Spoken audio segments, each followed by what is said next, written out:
교민 여러분 안녕하십니까?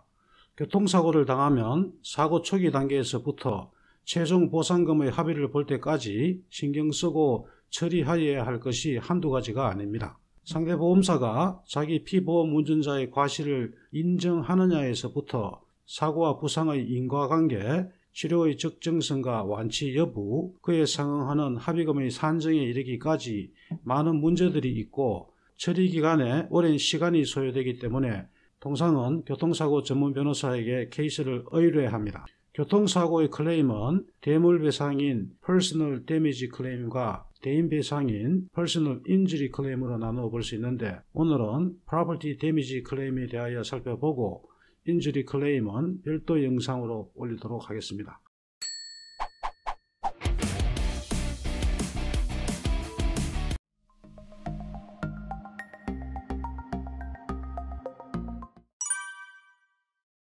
조지아의 모든 운전자는 자신의 과실로 야기한 교통사고로 타인의 자동차 또는 다른 물건에 가한 손해를 배상하기 위해 25,000불의 책임보험에 가입하도록 강제하고 있습니다. 그 이상의 손해액에 대한 배상보험은 별도로 구입을 하면 되지만 이것은 강제사항이 아닙니다.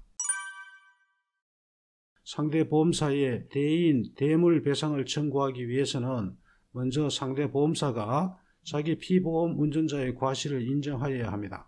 어느 운전자에게 과실이 있느냐의 1차적인 판단은 폴리스 리포트가 기준이 되고, 리포트상 과실이 있어 티켓을 받은 상대 운전자가 그에 대하여 이의를 제기하지 않으면 상대 보험사는 자기 피보험 운전자의 과실을 인정하고 클레임을 처리하게 됩니다. 통상 폴리스 리포트가 나오는 데는 일주일 정도 걸리지만 경우에 따라서는 더 오래 걸릴 수도 있고, 라이어빌리티 인정에 다툼이 있어 상대 보험사가 과실을 인정하지 않으면 일단 본인의 보험사에 클레임을 하여 자기 보험으로 렌트카 서비스를 받고 자동차 수리를 진행하면 됩니다. 이후 상대 보험사가 자기 피보험자의 과실을 인정하면 보험사 간에 렌트카 비용과 디덕터블을 포함한 수리비를 정산하게 됩니다. 또한 교통사고로 인한 부상으로 치료를 해야 하는 경우도 마찬가지 원리로 처리되므로 상대방의 과실이 확실한 경우에는 안심하고 치료를 진행하시면 됩니다. 자동차 사고가 나의 과실로 일어난 경우라면 자동차의 수리는 본인 팔러시의 자차 보험을 이용하여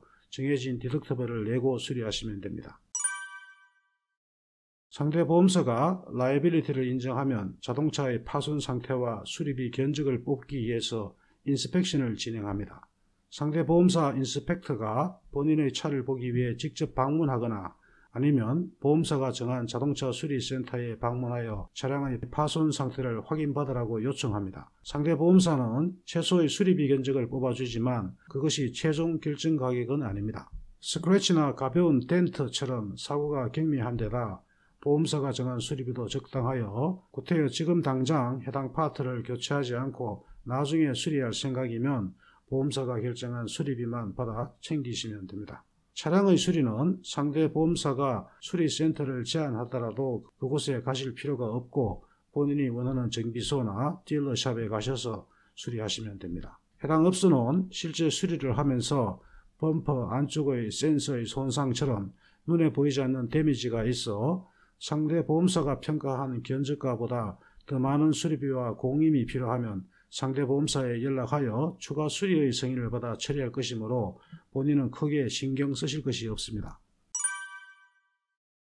본인의 차량을 수리하는 동안 상대 보험사는 렌트카 비용을 부담합니다.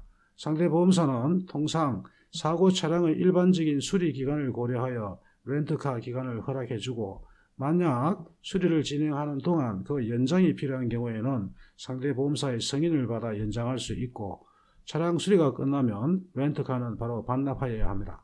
그러하지 않고 렌탈 기간의 연장 없이 또는 차량 수리 후 바로 반납하지 않고 늦게 반납하게 되면 그 기간만큼의 렌트카 비용은 본인이 부담하여야 합니다. 렌트카를 받기 위해서는 상대 보험사와 클레임 번호, 본인의 면허증을 지참하여야 하고 미니멈 디파짓을 하여야 합니다. 본인의 카드로 디파짓을 하고 나중에 차를 반납하면 디파짓은 돌려줍니다. 또한 차를 렌트하는 동안 상대 보험사가 제공하는 보험 이외의 추가 보장사항의 선택 여부를 묻는데 그것에 대한 비용은 본인이 부담하게 되어 있으므로 통상은 하지 않습니다.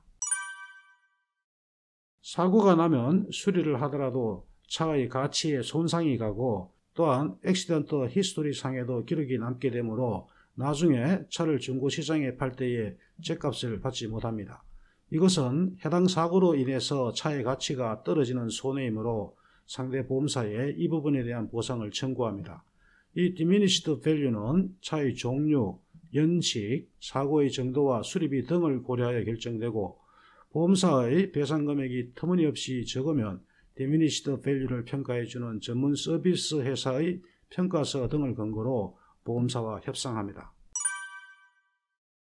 자동차의 수리비가 현재 자동차의 마켓 밸류보다 더 많이 나오는 경우라면 상대 보험사는 그 차의 페어 마켓 밸류를 지급하고 폐차 처분합니다. 물론 그 페어 마켓 밸류 금액 또한 협상의 대상이고 새로운 차를 구입할 동안 필요한 렌트카의 제공도 요청할 수 있습니다. 폐차 처분하기로 결정하면 자동차 타이틀을 상대 보험사에 보내고 해당 가격에 상응하는 체크를 받습니다. 이상으로서 자동차 사고와 관련된 프로퍼티 데미지 클레임에 대하여 살펴보았습니다. 각각의 보상금과 관련하여 상대 보험사는 합의된 금액 이외의 다른 청구는 하지 않고 합의의 수령으로서 더 이상의 대물배상 청구를 하지 않겠다는 Release of Claim 폼에 본인의 서명을 받고 보상금 체크를 보냅니다. 이 릴리스 폼에 서명하고 보상금의 체크를 수령함으로써 대물배상 클레임은 종결됩니다. Personal Injury Claim은 이와 별도로 진행되며 이에 관하여는 다음 영상에 올리도록 하겠습니다. 감사합니다.